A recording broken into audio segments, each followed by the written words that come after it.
Hello, hello, hola, hola a todos, amigos, amigas. Welcome to Lima, Peru once again, and welcome to my home. I am your Lima City tour guide. As always, it's a pleasure to, well, share with you Peru in different ways, like through its history, its culture, its tradition.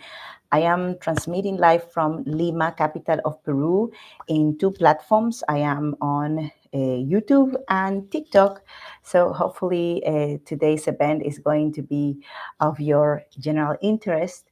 And well, I'm continuing actually with a little series that I will be dedicating to Cusco, a beautiful, beautiful destination in Peru.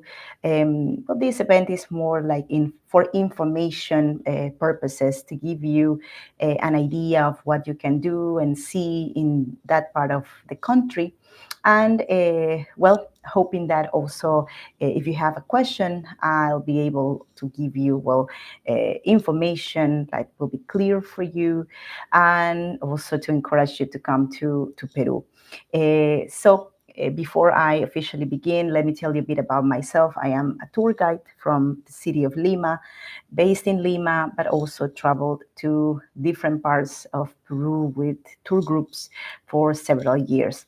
I want to begin now with our event. There is a previous part, a part one that is uploaded on YouTube. So if you're watching on TikTok here and you want to see the previous part, it is already uploaded for rewatch. I think it lasted like 1 hour almost. So, well, now we will continue. I will go to the sharing screen part in YouTube, and I will be soon sharing with you all, well, the presentation. So um, now I will flip the camera to the other side here in TikTok. So I'm just getting used to also streaming with this app. TikTok is also an excellent way to share with the world so many different topics. In YouTube, I have lots of videos about history. They tend to be quite long. This is more for people who are really looking to learn about like in depth the untold history of my country. There are lots of channels that explain Peru's history in Spanish, not so many in English. So I was hoping to give you some insights in this language, especially from the perspective of a tour guide.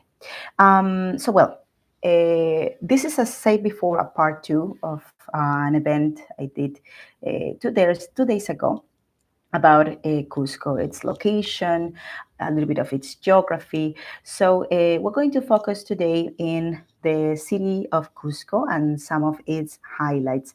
It is really impossible to talk in 1 hour or less about all the beauty of Cusco as a city. So most people, when they know about, for example, Cusco as a destination or want to come in person to see it, they have really like big confusion about where is Cusco, and also what is the connection between Cusco and Machu Picchu, the beautiful Inca and citadel, that amazing world wonder. Cusco is in the, let's say, southeast of the Peruvian territory. And actually in this map, I'll try to also move a little bit over here. The camera that I have also, second camera I have here with me, you can see it like highlighted in the lower section of the image, lower right-hand side, the city of Cusco. And there are some arrows like coming from the city.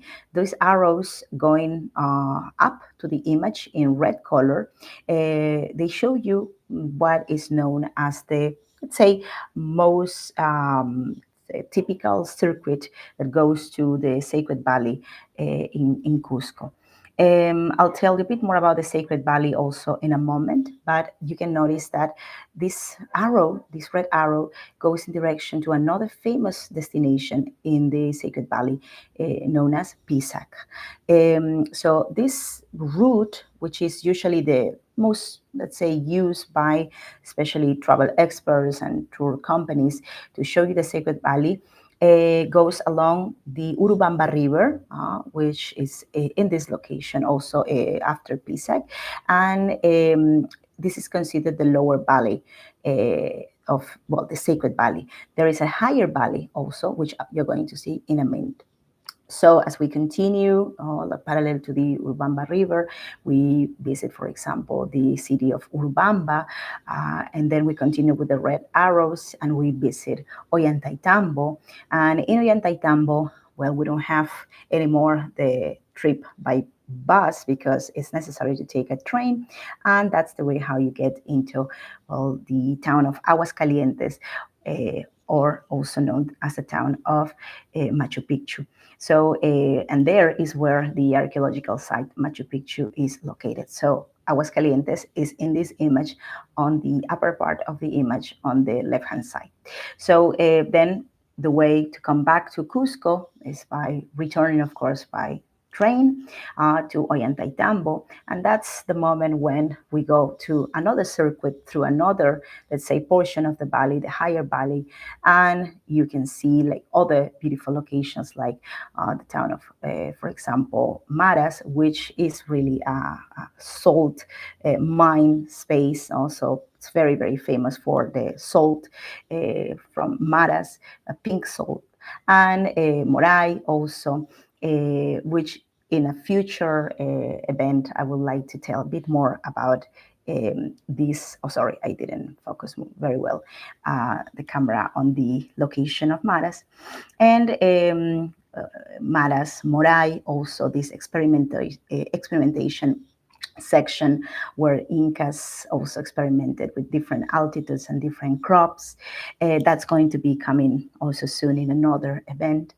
And well, we continue sort of like in return way towards Cusco, to Chinchero, this weaver's town, which is also fantastic. You can see also the blue arrow sort of like going back towards the city of Cusco.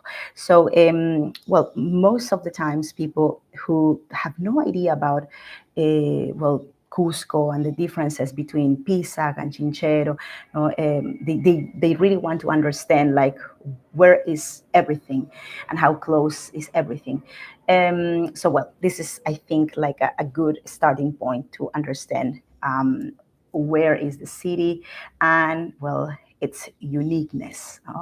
Cusco is indeed connected with the Sacred Valley. The Sacred Valley of the Incas is also so important for the economy of the people of Cusco nowadays. And well, that is because, for example, the biggest production of corn that happens in the country comes from this location, this part of the country. About 100,000 tons of corn, maize corn, are produced every year here in the Sacred Valley of Cusco. So it's indeed unbelievable that until these days, until this moment, the Sacred Valley is so blessed, and it's not for, let's say, like a magical spell, not that this happened. Actually, it's related with a curiosity.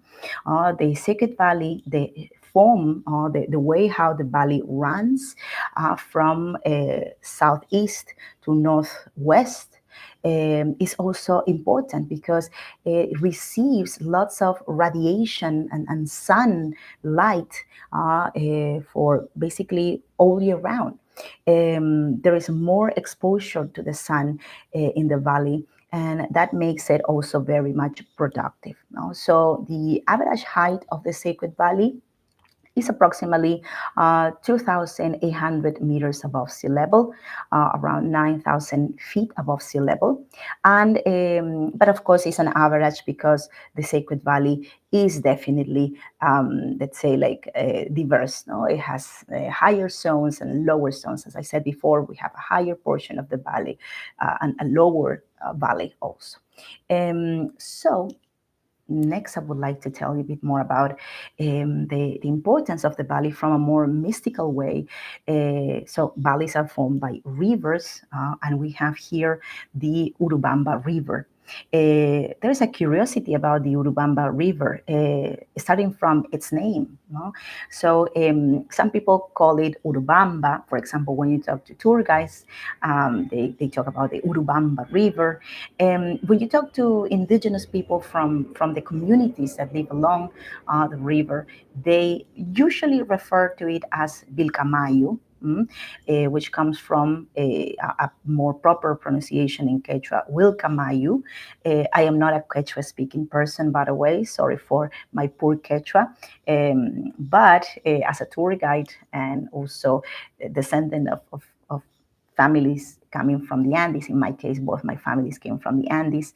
I understand a bit of Quechua. We need to learn Quechua to understand the origin of the names of many of these, let's say, places, no, also in the country. But we don't definitely speak anymore in most of the cities Quechua, as for example in Cusco. No? Cusco is, well, a gem in that sense. No? Most people understand and are quite fluid in Quechua. So, Vilcamayo is basically a name related with the sacred character of the river. No? So, Mayo is related with river in Quechua, and Vilca is related with sacred, the sacred character of this important element of the nature of that zone.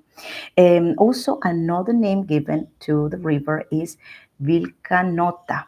And I was also trying to find out the source or the origin of this other name, and it seems that the word nota is more related also with river and related with the Aymara language, which is another, it's very, very spoken, highly spoken language in Peru. It's the second most spoken language in the country, and also widely spoken in Bolivia, as well as Quechua is spoken in that country. So, well, Urubamba, probably related also with its translation into, well, let's say Quechua into English. Uru, I was explained that is related with a worm or the shape of a worm, and Urubamba sort of like a flat. So it could be flat worm, or let's say, well, a river that goes as a worm. So, but we have also another interesting things related with the river. Well, there's a magical aspect of the river. A river that actually is born in Puno, in La Raya, so really high, about 4,000 meters above sea level, and goes in direction to the Amazon.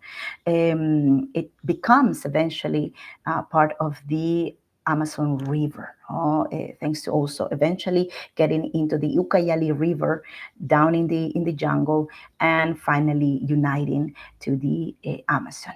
Okay, so and go to this next one here.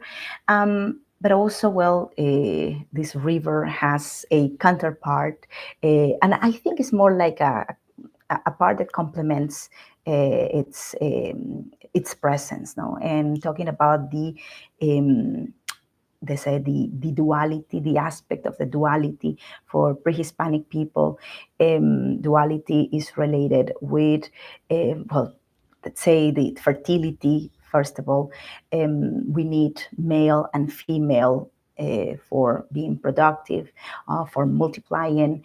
And in the world, there's always duality, up and down, dark and light, well, let's say that we are really all, let's say, connected to that aspect.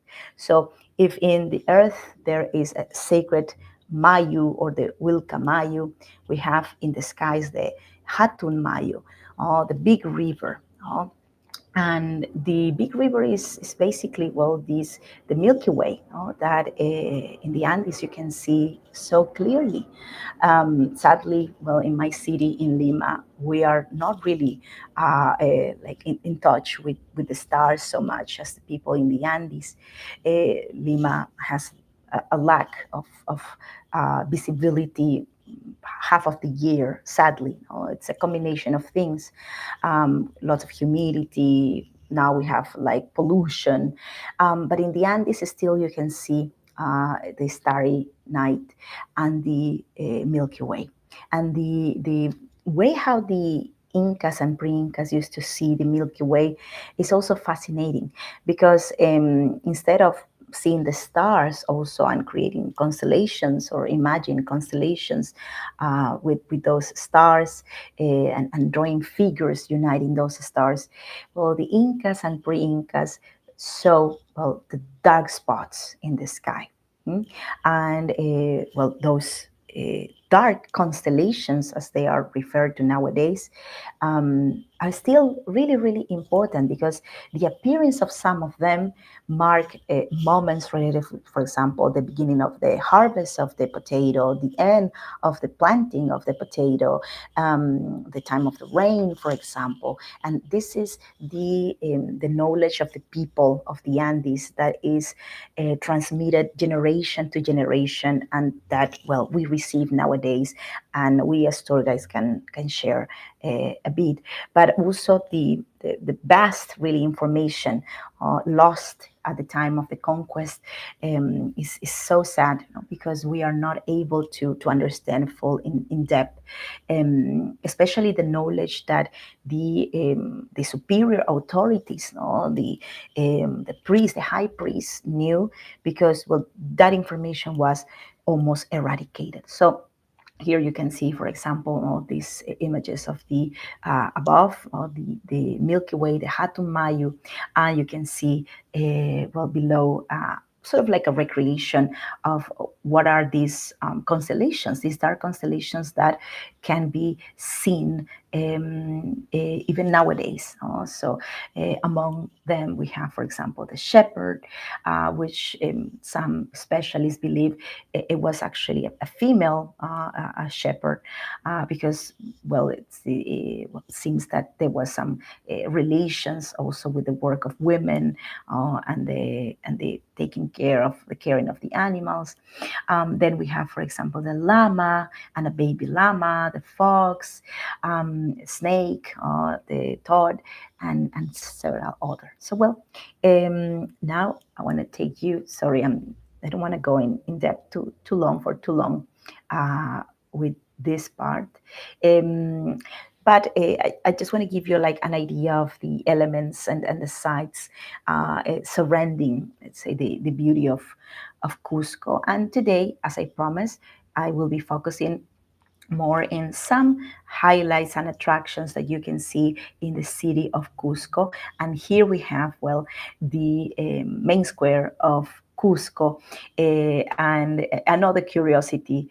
Everybody, the first time they are there, tourists that I've been able to take to Cusco, they are amazed almost immediately by seeing the rainbow flag of Cusco like everywhere, because of course the first impression people have about the rainbow flag is that, well, it is the flag of the LGBTQ community, no? And well, that really takes by surprise many people, especially knowing that Peruvians are very, very traditional religious. But the truth is that this is not the LGBTQ flag. This is a different flag, actually. If you notice in detail, and you can see also a flag that I posted like in the corner of the image. here. That is the actual flag of Cusco. It is a flag created in the year, it was 1973, when let's say a personality from the radio, from the local radio of Cusco, proposed this flag as the flag of Cusco. No? And it was basically a competition, part of the competition. Initially inspired also with even the very name of the radio station, Tawantinsuyo Radio. Tawantinsuyo is the name of the empire of the Incas. So this flag, which has 7 stripes, it is not the same like the other one that most people confuse the flag of Cusco with. The LGBTQ flag has 6 stripes, it has 6 colors. Ours, the one of Cusco, has 7. So, well, this flag suddenly became a big success. Everybody loved it. And it became officially the flag of Cusco a few years after. Also, both flags, the famous one of Cusco and the even more famous one of the LGBTQ movement, were born at the same time. One I think is in California and the other one here in Cusco. But indeed, this is a modern, let's say, symbol of Cusco. This is not an Incan symbol, even though there are some chronicles that mention that there were some forms of flags or standards that were used by the Incas in some occasions, like probably like for war purposes, but there was not really like something like a flag in that time, in the pre-Hispanic times. So, well, here you can see not just the beautiful main square of Cusco, also the church of La Compañía de Jesús, so the company of Jesus. But that's another story. In a moment, I'll tell you a bit more about it. So, well, a bit more about Cusco city here on the picture. On the right-hand side, you can see the location of the city. Now, the city is not in population one of the biggest cities of the country. Well, I come from Lima, which is a monster city, and honestly, it's not really nice to live in a city of 11 million inhabitants. Cusco has about 100,000 people in its, let's say, like urban center in the metropolitan section. It is divided in 8 districts also. And you can see like the section circled in red color is where the historic center of Cusco is. So not all of this side that you see that is populated is the historic center. So most of what you are seeing in that development is modern, is quite new. But if we look to the other image, and I try to sort of like zoom in on the picture on the left, well, that portion of the historic center, well, you can see, for example, I have tried to highlight two zones. We have, for example, the section I highlighted in blue color, with the arrow in blue color is the main square of Cusco. And also the section with the light green color arrow, or where is pointing to, is the incredible Sacsay Woman archaeological site, which is usually referred to as a fortress. But well, in a future event when we will be talking about archaeological sites of Cusco, just giving you curiosities and let's say like interesting information, you're going to see that, well, this also is debated if it was a fortress, exclusively a fortress or not. So, and next image over here, and well, you can see here 2 images of this historic center of Cusco. And I hope you are able to see that we have in both images clearly the representation of, well, if you don't really know exactly which creature is, at least you can tell is an animal. So I would like to know if you find out which animal it is. If you haven't been to Peru, if you're not Peruvian, probably you don't know exactly what animal it is. But what Peruvians will learn about this animal in particular, being connected with the Incan tradition and history since school. So we understand in school years, in our school years, well, the religion of the Incas. I mean, most Peruvians don't practice the Incan religion anymore, but we understand the basics. We understand the foundation of this rich tradition, which is basically based in the fact that the Incan and pre-Incan societies, which were pantheists, which believed that, well, the whole world was animated somehow, like every element had a spirit, lived also, and these gods and these spirits coexisted with humans and were able to reach out them also. They materialize sometimes in mountains, they materialize in caves and rivers, but also they understood that, well, there were deities that represented also like concepts that were way more complicated to be understood also. So the pre-Hispanic societies believe not just in the concept of duality, they also believed in the concept of the trilogy. Also, the three parts. World was also divided in three. So the duality, for example, for geography, is more related with the fact of the physical locations, no. For example, we have the Hanan and the Urin, no? So the upper and the lower. It could be usually related with valleys, for example, or here in Lima, in my city. Also, the Hatun could be, for example, mountain, and the Urin could be, let's say, temples near the ocean, also in the lowlands, no? But in the case of the division in three, no, the trilogy, is related more with the spiritual and a spiritual level. And well, these societies believe that the world was divided in three spaces, three parts. There was an upper world, the world of the skies, the world of the sun, the moon, also well, a world that was not accessible to us, common people. And the symbol, sort of like a totem of that upper world, was the condor. And condors are vastly represented in the ancient Peru.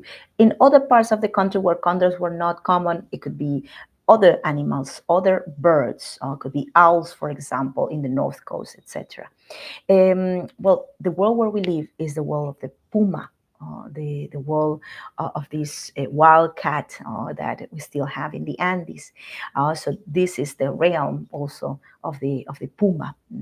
And the underworld, the world of the dead, the world of the, in some cases, the origin, the source of things, caves and the water, the bodies of water, the world of the darkness, the underworld is the world of the snake. Okay, so it's so curious that the city of Cusco has indeed the shape of a puma, and this puma is not like any other, because maybe you remember that I mentioned that the main square of Cusco, which I also pointed out with an arrow. I remember that in the previous picture, coincides with a plaza that you're seeing in the image on the left of the screen.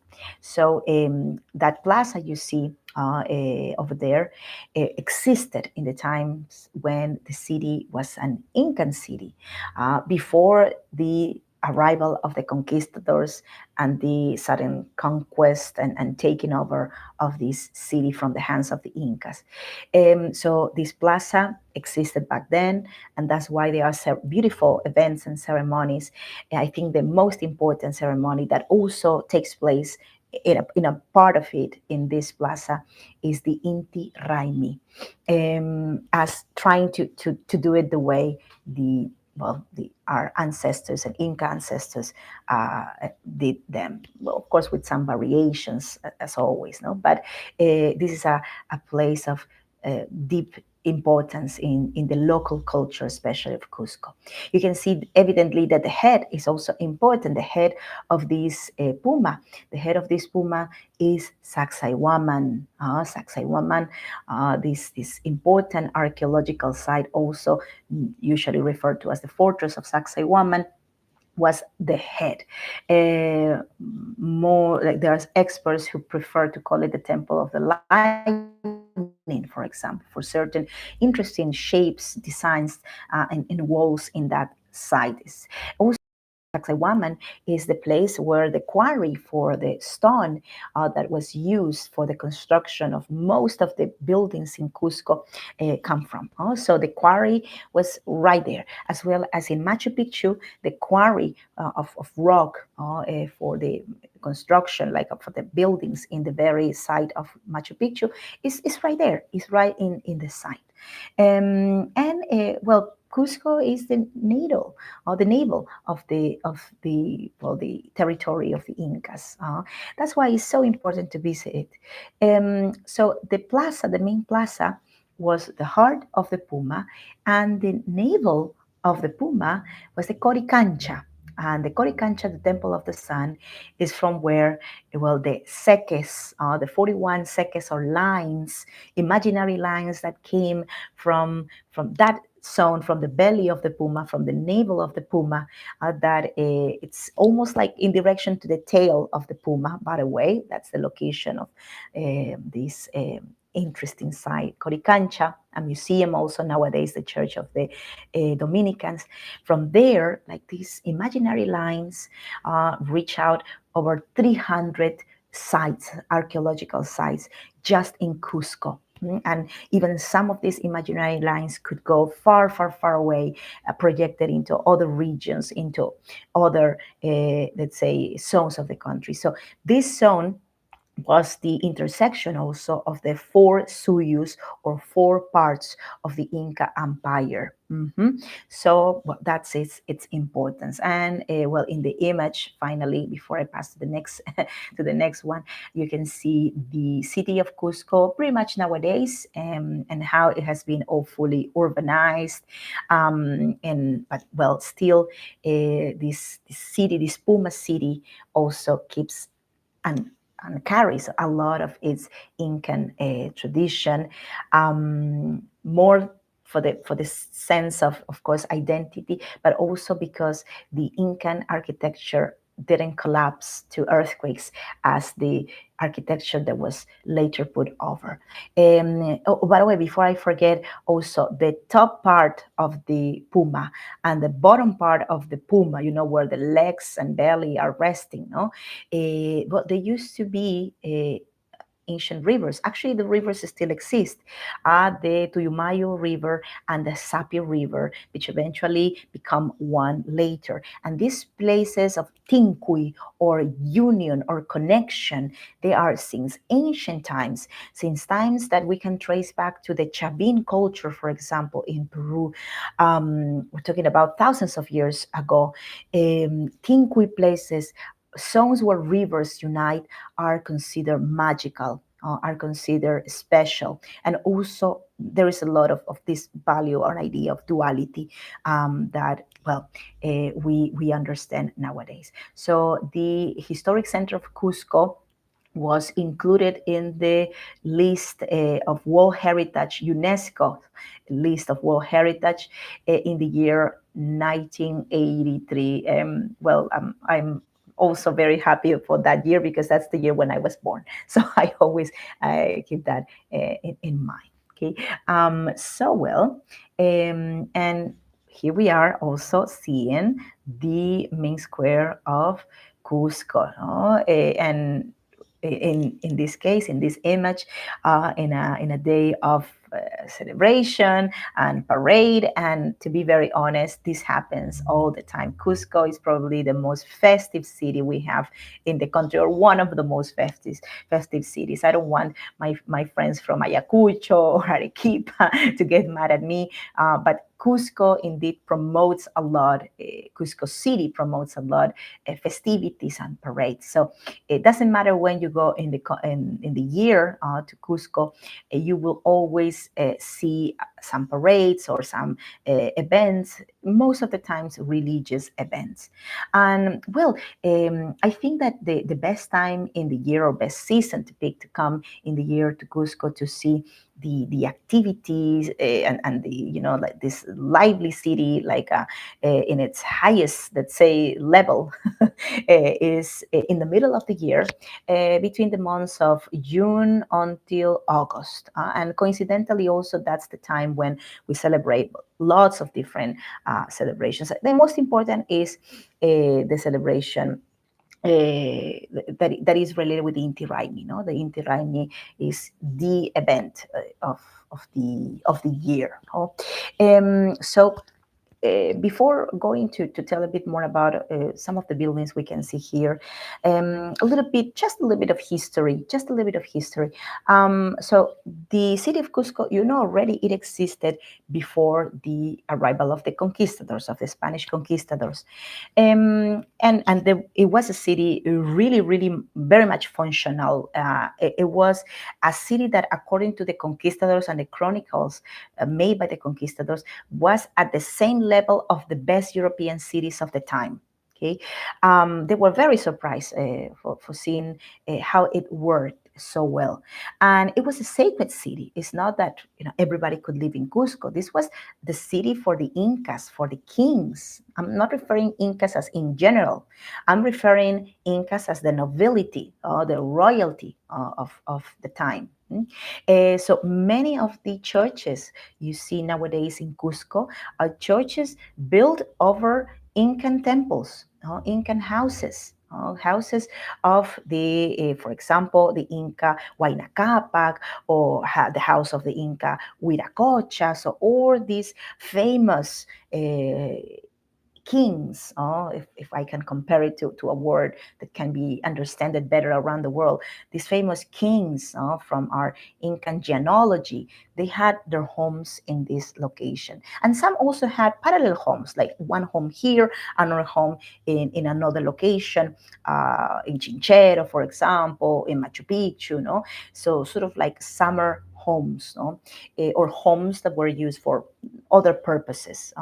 Well, this city was established, let's say, as a Spanish city, or refounded. Sadly, we don't know when Cusco was exactly founded, because the Incas didn't really care much on like taking notes on the specific years and the dates as the Europeans. No, we had a different concept of time, even when the past mixes with the magical, and also has the facts all together.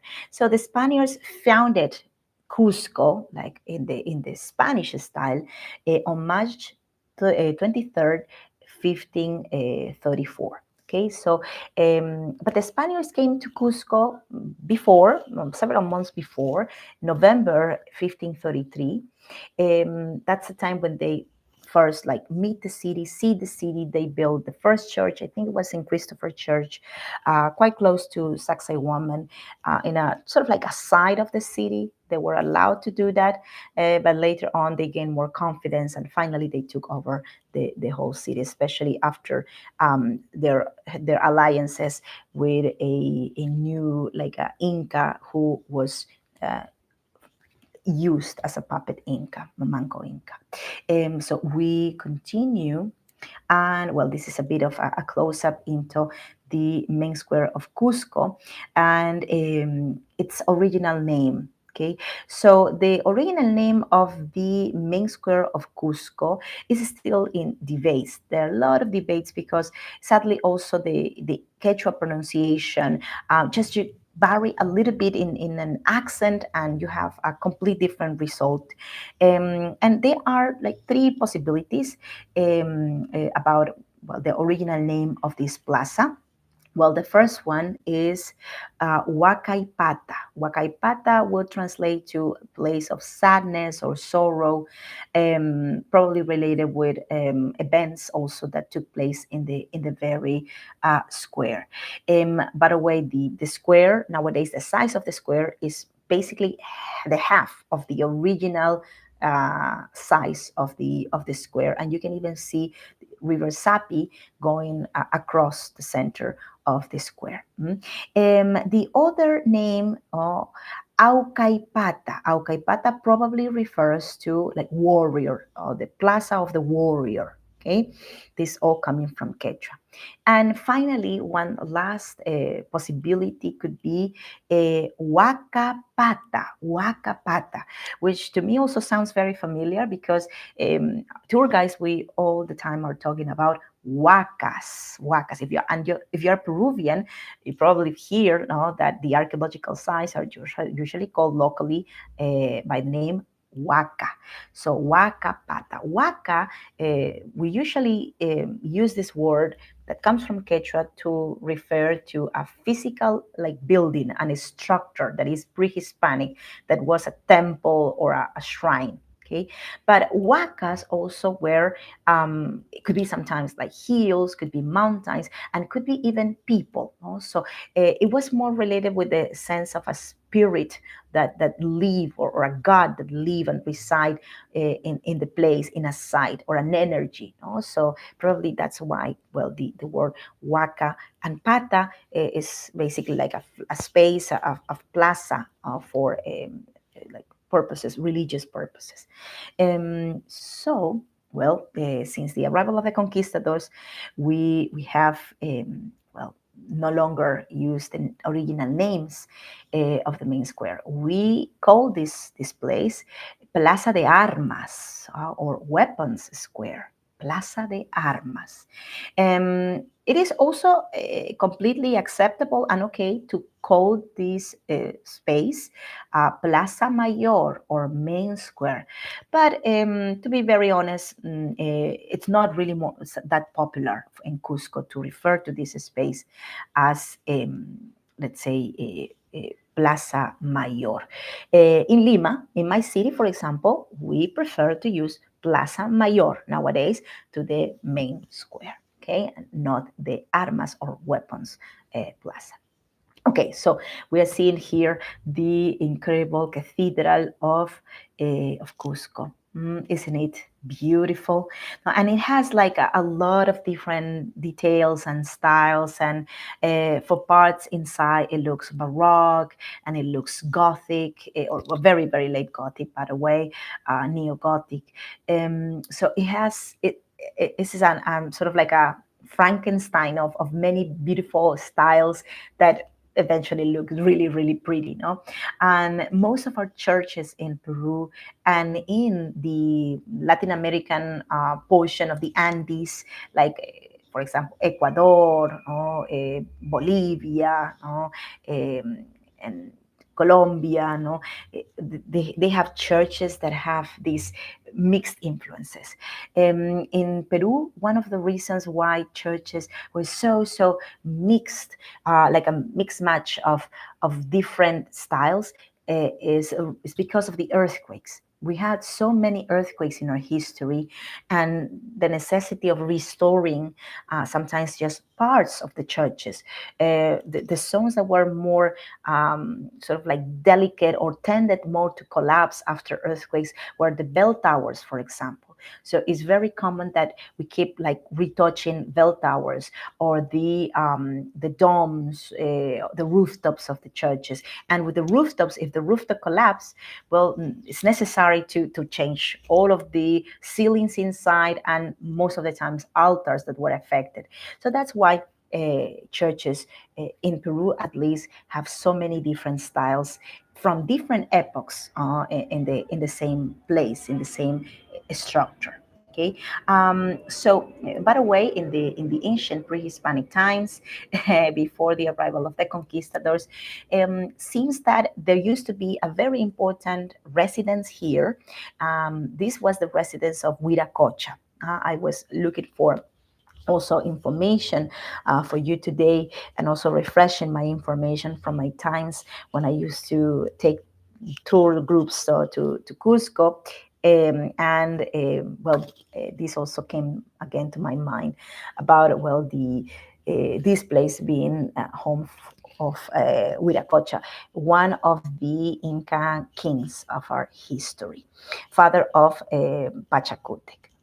So then we continue, and inside, just want to give you a little view of how is this church inside. So on the picture on the left, you can see the inside of the church and the Baroque influence, and also, well, the gold leaf, which is related with status in the pre-Hispanic times, in the colonial times, and gold sacred in the pre-Hispanic times.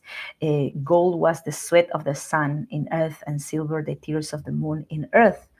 And temples were the only ones who used gold, who had gold, like the Coricancha, for example. No? And the Spaniards, well, they didn't consider the gold to be sacred, but they indeed had greed for gold. And many of the churches that we have in Cusco still are covered with a leaf of gold leaf. And also, one of the reasons why to go to the Cathedral of Cusco is to see art, and especially to see the most famous painting that is in the cathedral is the painting of the Last Supper. The Last Supper, Marco Zapata, so far I remember, was the artist, painter who made this representation of the Last Supper of Jesus, but in a very Peruvian style, even adding products from the Andes, and also a guinea pig, which is clearly visible in the middle of the of the table. There are also some, let's say, disputes about if it's not or if it is a guinea pig, but to me, it's definitely a guinea pig. So that guinea pig is being enjoyed as the main meal shared by Jesus and his apostles. So this painting is from the 18th century, 1700s. So, well, that's what you should go seeing. And also, if you are a religious Catholic person, you want to go to inside the cathedral of Cusco, my suggestion is for sure seeing, well, the beautiful Christ known as the Señor de los Temblores, or in English, Lord of the Tremblors. This sacred image is the protector, the sworn protector and patron of Cusco, and he protects Cusco from earthquakes. So the first time that was taken out from the cathedral into a procession was in the year 1650, after a terrible and very, very destructive earthquake that destroyed basically all what the Spanish, or most of what the Spanish, were able to build in about 100 years of their presence there.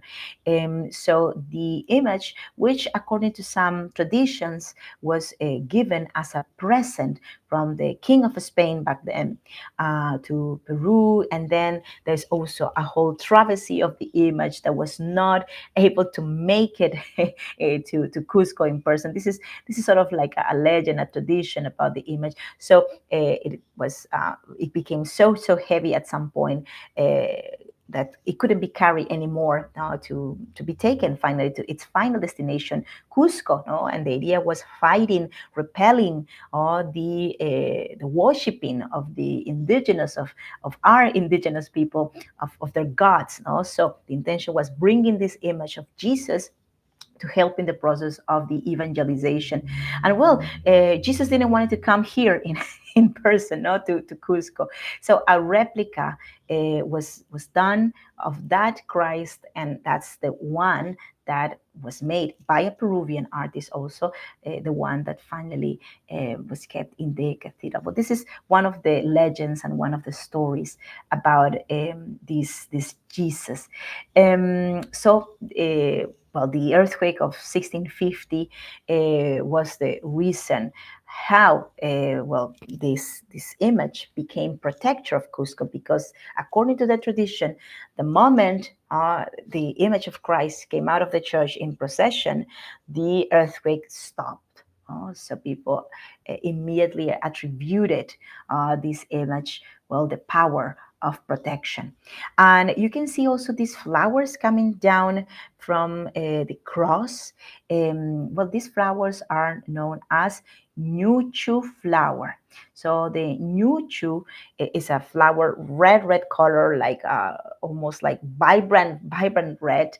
And this red flower was considered sacred before the arrival of the conquistadors. And this is the point in which you see, well, there is fusion of the pre-Hispanic traditions and the imported traditions. And this also is related with the religion, the pre-Hispanic religion and the imported religion, the forced religion. Catholic religion was forced initially. Later on, well, it was embraced, but initially it was forced. So this was a way for the indigenous to see their traditions continue alive, mixing them with, well, the new religion that was coming. And also, if you see something sacred and something good in your own tradition, you'll like to share it also, or add it to something new that probably you know is good too. Also, this is what happened with this flower. And this flower is the one that you see in processions, especially on Easter, which is the time when this image of Jesus comes in procession. Well, the dark skin is also interesting. Is a dark skin Jesus that probably the color of the skin is more like related with the natural oxidation of the wood that it's made of, and also, well, the resin that probably comes from the very flower from the nuchu. Okay. And we continue, and sorry for making this again such a long event. I'll be coming to the end soon, but I just want to give you some insights about Cusco's highlights. Well, this is the Church of the Society of Jesus, Compañía de Jesús, the Company of Jesus, the Society of Jesus. So the Jesuits, basically, if you don't know them by that name, these churches, you can also know them as the churches of the Jesuits. So this church was also built on top of a pre-Hispanic construction. It looks to the same plaza, to the main plaza, the main square. There's also like a feeling of competition between the cathedral and the Church of the Jesuits. When you go for the first time to the main square, sometimes you don't know which one is which one is the cathedral, which one is the Church of the Jesuits.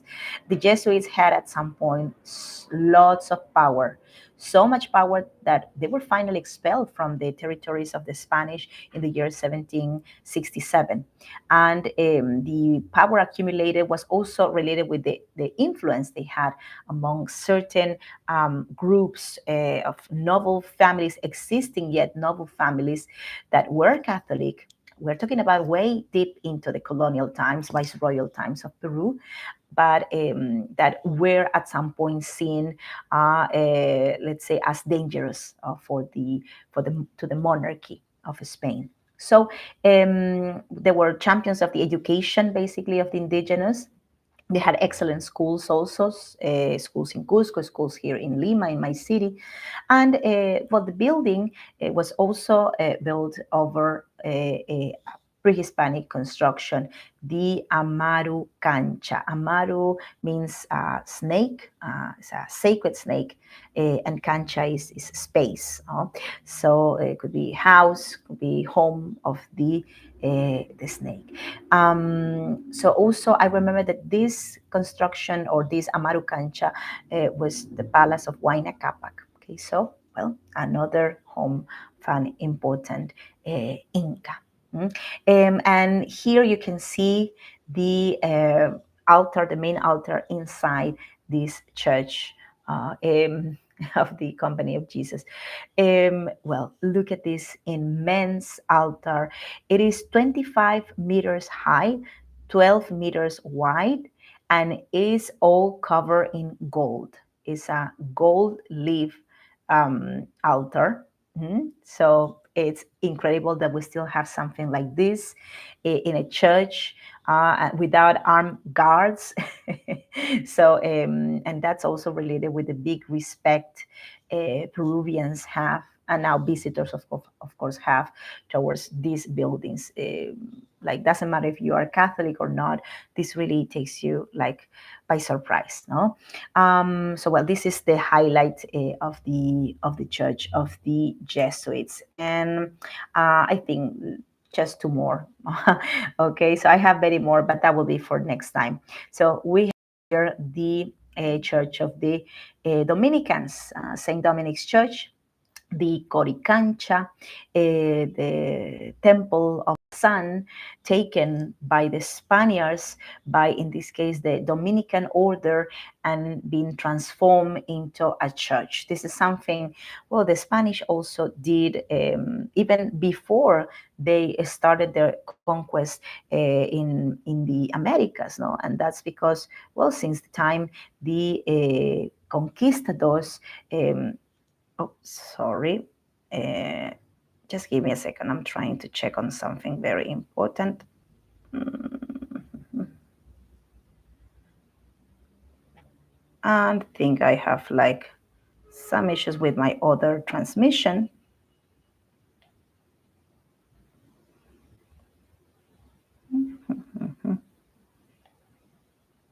Just give me a second. So I had a little issue with my other transmission, but I hope that still you are all here. By the way, just a little parenthesis. I'm transmitting in two platforms also, on YouTube and on TikTok.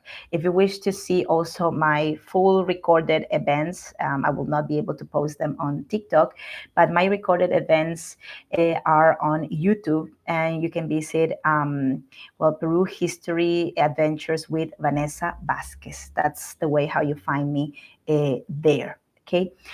So now back to the image. I was trying to explain that this church was built on top of a very important sacred temple for the Incas.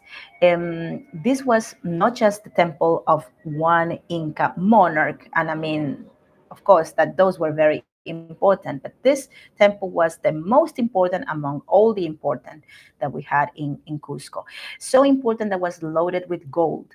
And well, that says a lot, especially because gold was not related with money in the pre-Hispanic times. There was no understanding of currency in the pre-Hispanic times, so far we know. So gold was associated with the sun, was associated with the religion, the faith. And when the Spaniards came and they saw this place, the Coricancha, wow, no, they were surprised deeply, like nothing. They never saw something like that. Most of the gold that paid for the ransom of Inca Atahualpa in Cajamarca.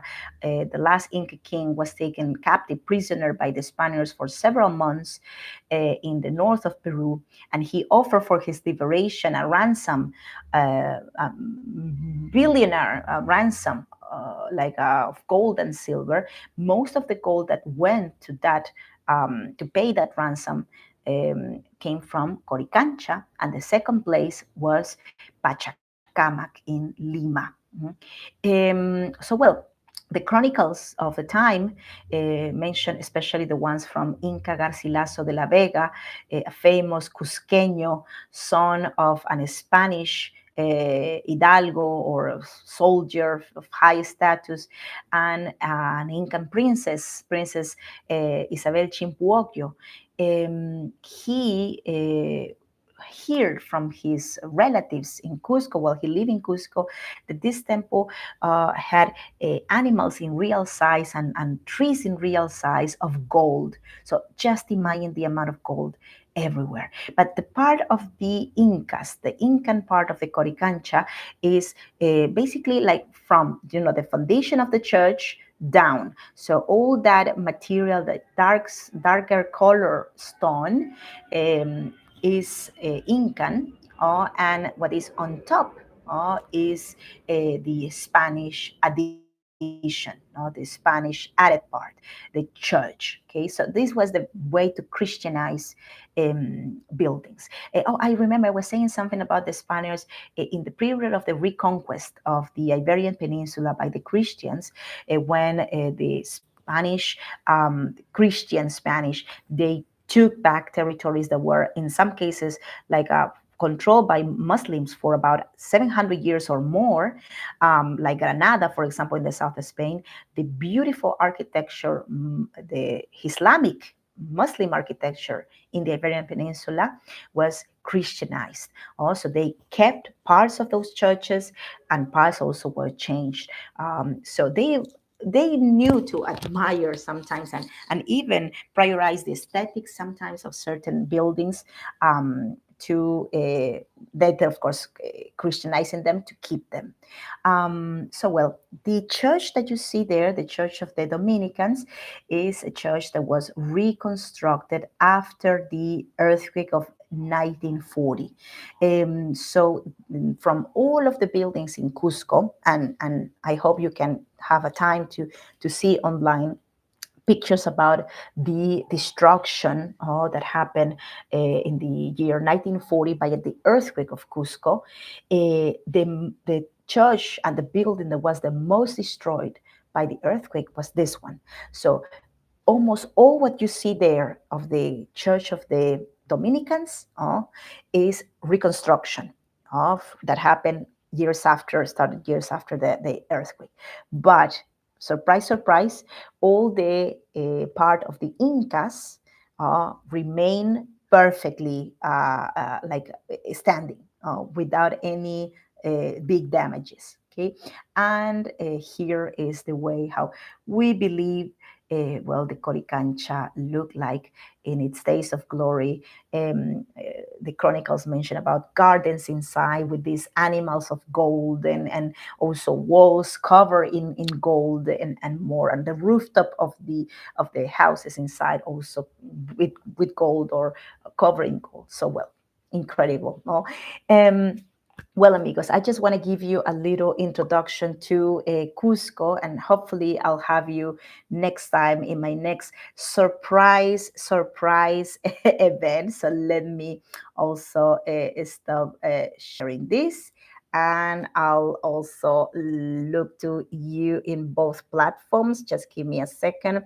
And well, as I said before, my name is Vanessa Vasquez. I am always honored to share with you more of Peruvian history. If you can give me a follow, you can share also well the channels to friends, anyone who is interested in learning about Peruvian history in English from a professional that knows about the topic, and also that loves to share like well, the highlights of our history. So thank you so much for your participation, for staying with me. Also, thanks for your likes, thanks for your follows, and let me know if you would like me to do maybe of other topics also. I have many things planned also for the future. So best to you all, amigos, amigas, and see you soon. Until the next time. Bye bye. Thank you so much. Gracias. Hasta la próxima.